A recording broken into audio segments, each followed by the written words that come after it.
A desolate desert where even the sun is afraid of setting. A good-hearted person who was called but not by humans, and a horrifying reality that was buried in the sand for centuries. The world of jinns and good-hearted people. A story that will touch your heart. It will shake your soul. And will force you to think till the end. Is guidance really only for humans? Or can jinns also cry for Allah? Get ready to open that door behind which not only shadow but also truth is hidden. It was dawn time. A light was spreading in the sky and a strange silence was spread all around. This town of Wadi Nur was a peaceful place where people were often busy in remembering Allah. But behind this peaceful atmosphere, a secret was hidden which no one could know for centuries. A simple-natured person of the town whose name was Hazrat Umar bin Farooq. He was spending his life in Tazbah and Taqwa. He was also the imam of the mosque, and solving people's problems was his nature. But Umar's life was connected to a painful reality. 10 years ago, his wife and son disappeared one night. No one came to know anything. People used to say that the jinns took them away. But Umar never blamed anyone nor complained. He used to say that whatever Allah approves, that is acceptable to us. One night when Umar was returning from the mosque after reciting the Quran, he heard strange sounds from the old dargah built at the end of the valley. This dargah was now deserted. No one used to come there. It is said that this dargah belongs to a saint of Allah who used to talk to the jinns. Umar felt that there was a strange aura in the air, as if some eyes were following him. He started reciting the Quran and suddenly everything became silent. But his eyes were being drawn towards that dargah. The next day, after the Fajr prayer, a stranger stepped into the mosque. Tall, deep in the eyes, face full of light, but a stranger. He wanted to meet Umar after the prayers. Salam walaikum, Hazrat Umar. My name is Abdul Malik I. I want to talk to you about something important. Walaikum assalam. Please. Do you know about that dargah which is on the edge of the valley? Umar was a little surprised. Yes. But why are you asking? Because I have heard a voice from there. Your son's voice. Umar's heart started pounding. He was shocked. But he controlled himself. What are you saying? I know it is difficult to believe. But I myself am an Anjanin and I am a helper of humans. Umar could not believe it. But Abdul Malik read the verses of the Quran and a strange light came out of his eyes. Then he showed his real face. A spiritual jinn who was a supporter of goodness and truth. Abdul Malik told that there is another world far from the world of humans. Riyasat ul Jinn. This is a spiritual valley, where two types of jinns live, the noble and the mischievous. The mischievous jinns harm humans and make them slaves. Umar, your son Zayd and wife Omida are in that world. They have been imprisoned by a cruel jinn, Abu Shaitan Pabo. But your son turned out to be a very noble servant of Allah. He taught us the Quran. Now the jinns of our community want to help you. Umar's eyes filled with tears.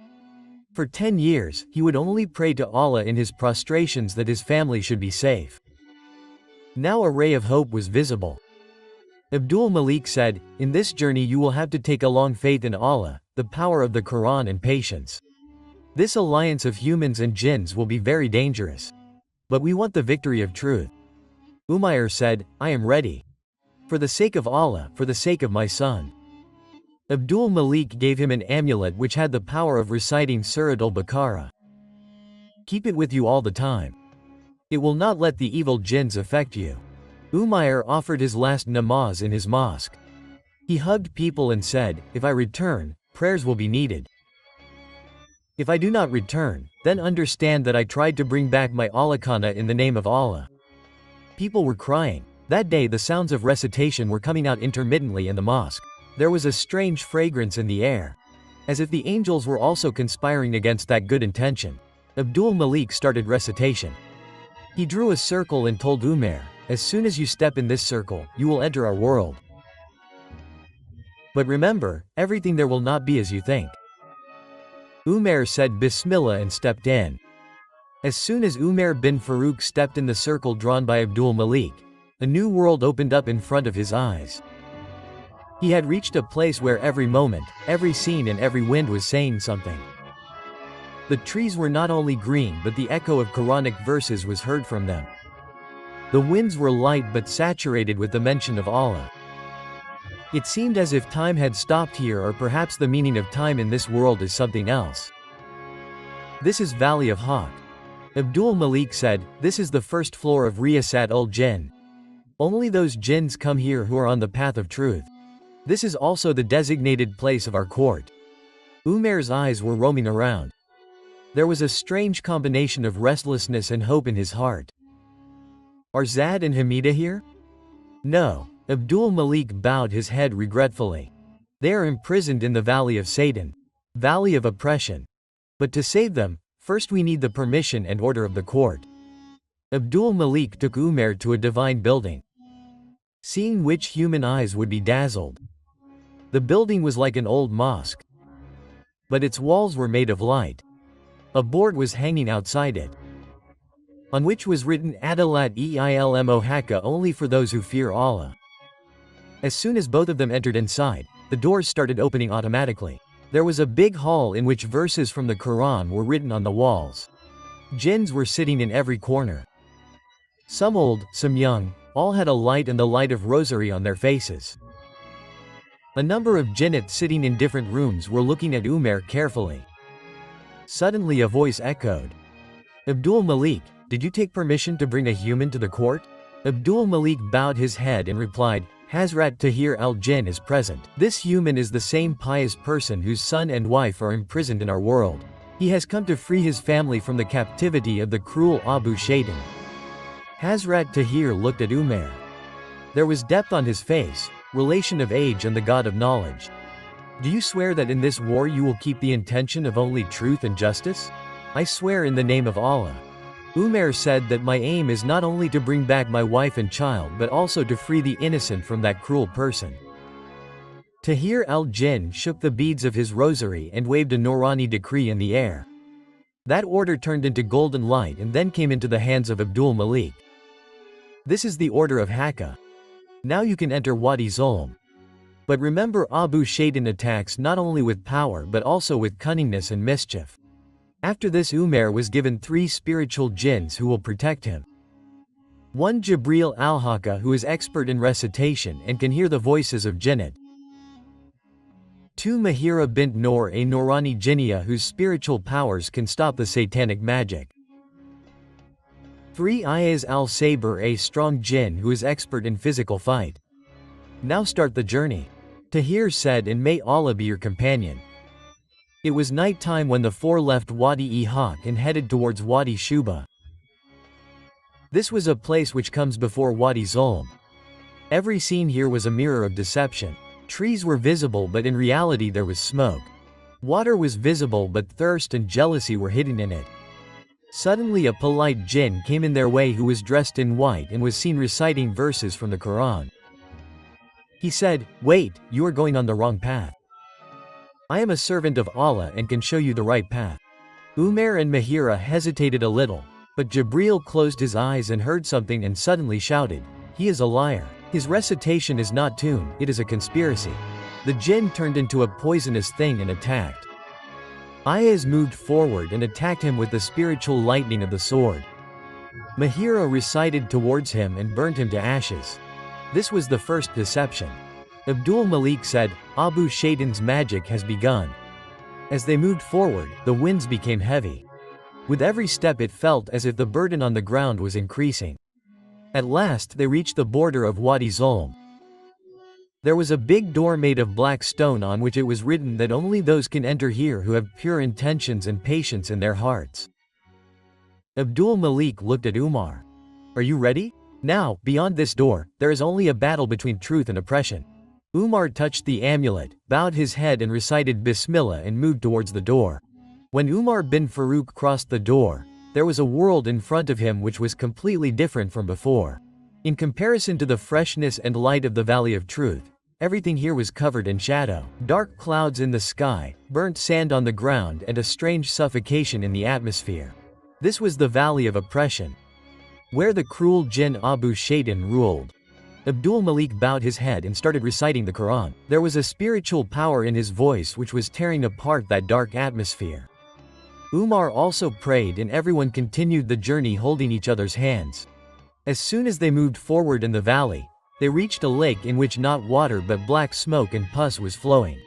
Some strange creatures were sitting on the banks of that lake. Like humans but with black eyes and cut tongues. Mahira said in a low voice that these are the souls that Abu Shaitan had enslaved by deceit. Now they can neither pray nor plead. They just keep sobbing in pain. Umar's eyes filled up. His soul trembled. He prostrated himself on the ground and said, "O my Lord, bestow mercy on these innocent ones." At that very moment a light rose from the lake and the eyes of those creatures lit up a little. They bowed their heads and thanked. Abdul Malik said, "Umar, your heart is pure. These are your spiritual effects. Your presence has come to this earth as all is mercy." As soon as they reached a deserted place, a soft voice echoed in the air. Abba Yan Umar's steps stopped. His breathing became fast. He started looking around. "Zad, my son, this is your voice," but he could not see anything. Abdul Malik immediately recited the Quran and tried to listen to the waves of the wind. Yes, this is the voice of Zad. He is somewhere nearby. Maybe in captivity, maybe in agony, we have to hurry. An old fort was visible at a short distance, on which was written Dar ul-Qaid Fitna Awar Fareb Ka Mazar. As soon as they entered inside, the air became even more heavy. A jinn guard appeared whose body was half smoke and half stone. He shouted and said, "Who are you? Can the verses of Allah bring you here?" Abdul Malik recited Surah Fatiha and replied to him, "Allah is enough for us and he is the best craftsman." The body of that jinn trembled and he retreated. As soon as they entered inside the fort, they found a hall where human voices were coming from the walls. Children's screams, women's sobs, the groans of the elderly. Umar could not hold back any longer. He picked up the amulet and called out loudly, "O Allah, take me to my Zad and Hamida." Mahira put her ear near the wall and said, "Voices are coming clearly from here. Zad is also in it, but the door is very strong. There is a satanic talisman on it." Jibreel moved forward and recited verses from the Quran. The door started shaking. Then there was a loud explosion and the door opened. The scene inside was such that it would make the soul tremble. Dozens of children, women, old jinns and humans were imprisoned. There was despair on everyone's face, but one face screamed as soon as it saw Umar. Abba Yan Umar ran and hugged Zad. That moment was as if time had stopped. A sea of tears, love and relief flowed in that room. Hamida was also in a corner. Very weak but with light in her eyes. Suddenly there was an echo in the whole Kahala. A loud heavy voice, "You have committed a great mistake by entering my kingdom. Umar, now all of you are my slaves." The walls started shaking. A cruel jinn Abu Shaitan appeared with black smoke. His height touched the sky and fire came out of his eyes. He threw a chain which moved towards Zad. But Ayaz used his sword and cut him down. Abdul Malik shouted, "Now the time has come. Either Hakka will win or we will all surrender to Allah." Zad and Hamida were pushed aside. Ayaz, Mahira and Jibreel moved forward. Abu Shaitan sent a group of demonic jinnits who surrounded the Kale. Umar prostrated and said, "O Allah, I believe in your name. I am your servant. I want your help." Then suddenly a divine door opened and the jinnits of the Valley of Hawk came to help. The battle was about to begin. Swords, recitation and spiritual powers were face to face. When swords flashed in the darkness and the sounds of recitation echoed, the Valley of Oppression trembled. Abu Shaitan ordered his army of Shaitans. "Imprison them all. No one will bring the light of mercy here." His jinnits were in thousands. Eyes like red embers, bodies made of smoke and embers. But the spiritual power of Umar and his companions had awakened a new hope in the valley.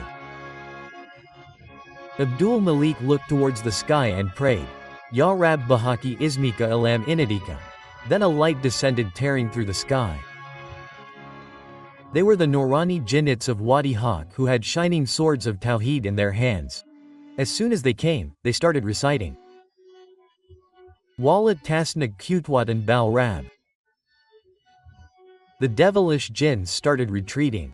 Umar looked at his son Zayd, who was clinging to his mother. He put his hand on his head and said, "Son, now you will be my pride." You too will have to see this fight so that you can identify the difference between strife and nonsense. Abu Shaitan assumed his real form. Black lava was dripping from his body, and his voice was like the screams of 100 devils together. He punched the ground and a black magical crack appeared from which fire snakes came out and attacked Mahira. Jibreel immediately swung his sword and recited the mantra. In that moment, those fire serpents turned into ashes. But Abu Shaitan's eyes were filled with anger and shame. He said, "I have been learning talismans for 1,000 years. You people cannot stop me." Abdul Malik replied, "By Allah, your deceit will end today." The war had gained momentum. Ayaz killed 10 demonic jinns, but his body was full of wounds. Finally, a demonic jinn stabbed him in the back. Ayaz fell down. Umair ran. Ayaz smiled and said, "Death was inevitable one day. But I was blessed with martyrdom in the path of Allah. Give my regards to Zad, may he walk on the right path." Umair closed his eyes and looked towards the sky. "O Lord, I have to complete this war. I will return only after repaying my brother's debt." Abu Shaitan recited a new talisman. His mouth opened and Hamida's form came out of it. But her eyes were red. "Umair, save me. I am dying." Umair took 2 steps forward. But Mahira stopped him. "This is a deception. The real Hamida is on that side. Satan wants to play with your emotions." Umair immediately recited surnas and the fake Hamida turned into smoke. Abu Shaitan screamed, "You turned out to be a true servant of Allah, but now I will separate you from your soul."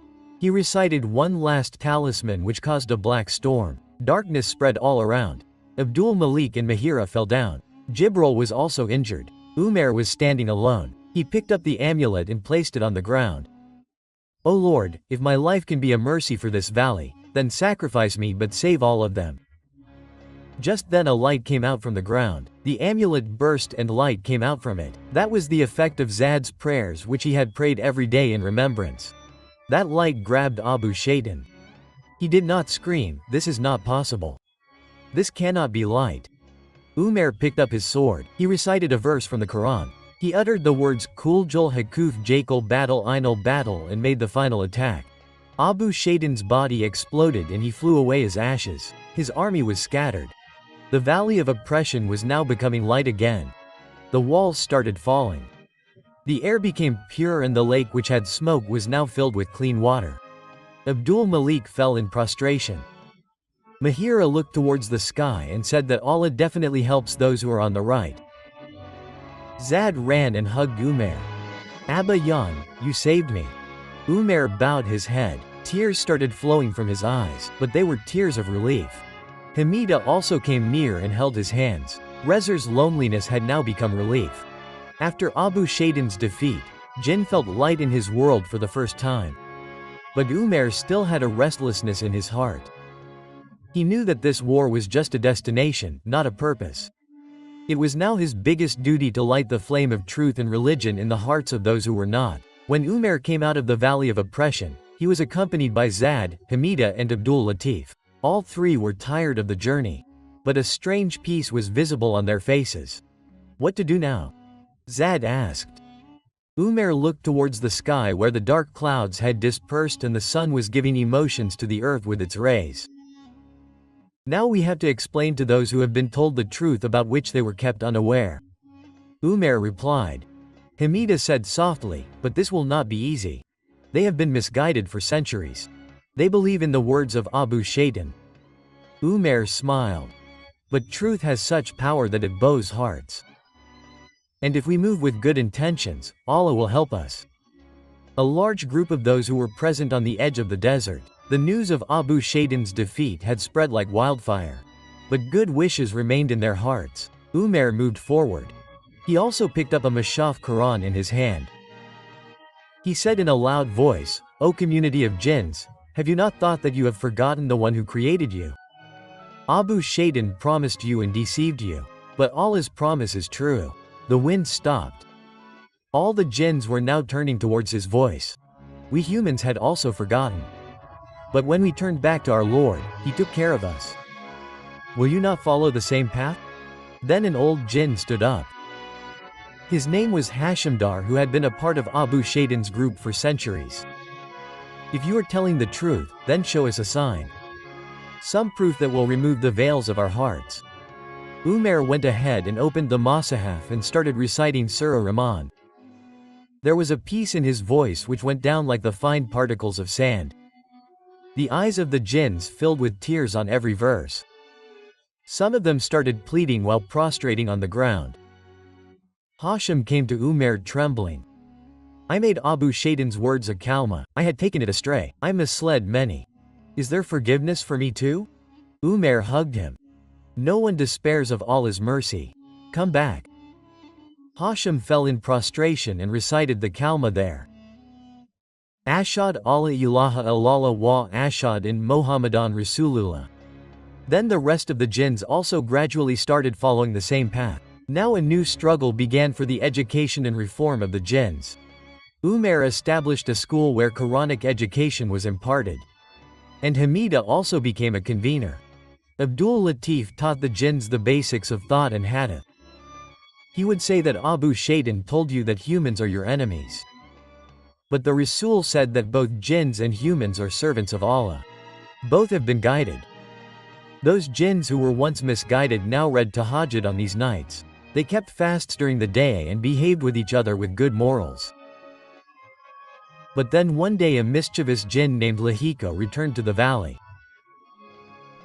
He was Abu Shaitan's closest agent who had escaped from the war. You will all fail. Humans have deceived you. He called out. Some young jinns came forward to support him. Umair stopped everyone at that time. It is the time of test. Now you have to act upon what you have learned. If someone goes astray, bring him back not by kicking but by prayer. Hashim came forward and said to Lahik, you are the shadow of Abu Shaitan. But now we have returned to the light. You also have a chance to come back. Lahik laughed and said, I am the beginning of the next storm, and he disappeared. Umair said to the jinns, every community has been tested, Bani Israel, Muhammad, and now you too. But the followers of Allah have always won with patience and prayer. Then Umair gathered everyone and held an istimak where everyone wept and repented. The sky was clear but their eyes were pouring like rain. O Lord, accept us and make us what you want. Now a new system had been established in Wadi Jinn. The sounds of sajda, recitation of Quran and examples of morality were present there. Umair was now ready to return. But those who said, you are our benefactor. Your home is in our hearts. Umair replied, I was just a medium. Guidance is Allah's reward. Now one of you should come forward and take care of this trust. The day of Umair's departure had come. Wadi-e-Jinn had now got a new identity. The shadows of Abu Shaitan had disappeared there and there was light everywhere. Those who organized a gathering for Umair to bid him a final farewell. Everyone's eyes were moist. Zad, Hamida and Abdul Latif had also now accepted this valley as their home. Hashim came forward and said, you not only gave us life but also guidance. Now if you leave, who will be our leader? Umair replied in a soft tone, a leader is one who awakens the love of Allah in every heart. Now the same flame has been lit in your hearts. Now you are each other's leader, not me. Then he sent a young jinn Firasat Paas forward. Now he will be the trustee of this valley, who will decide only on the orders of the Quran and not on his own self. That very night when everyone understood that peace has been established forever, Lahika Pa returned. But this time he was not alone. He had more than 100 jinns with him, whose faces were like acid and eyes were on fire. We have decided that we will finish you all. Lahik shouted. Hashim replied, now we do not have swords but patience. We will not fight, we will just call you towards Allah. Lahik attacked. But at that time a surprising scene appeared. From one end of the desert, a beam of divine light emerged. That light spread like the wind and surrounded Lahik's gang from all sides. Umair closed his eyes and prayed in his heart. O God, this is your trust. Only you save it. Then a voice came from the sky. Lot Kaf Ina Makam, don't be afraid, I am with you. Lahik and his companions disappeared with a sigh. Only sand kept flying, but peace remained. After that storm, those who repented and swore never to return to misguidance. Hamida, who was earlier an ordinary girl, had now become the leader of the women of the Jinn. She would teach them Islam, purdah and respect. Zayd, who was once a victim of the devil's voices, had now become a spiritual soldier. He would teach every Jinn who was once imprisoned. Abdul Latif built a madrasa Mayar there. Jamia Noral Jinn and Umair left the valley one morning quietly, leaving all that behind. It is said that Umair went to the top of that mountain. Where he first heard the voices of the jinns, he prostrated there and said, "O Lord, you know I have conveyed your message. This valley is now yours. I am returning to that journey where it is possible to see you." And then no one saw Umair. Centuries passed. The valley is still there, in that corner of the desert where the sun sets late. But there is a silent peace of the jinns there now. Sometimes a Sufi feels the fragrance of that place as if the souls are still present in the prostrations. The voice of truth can be suppressed but cannot be ended. Repentance is for everyone, be it a human or a jinn. When a good person stands up for Allah from the heart, the whole universe becomes his helper. Knowledge, patience and prayer, these three are a bigger weapon than the devil.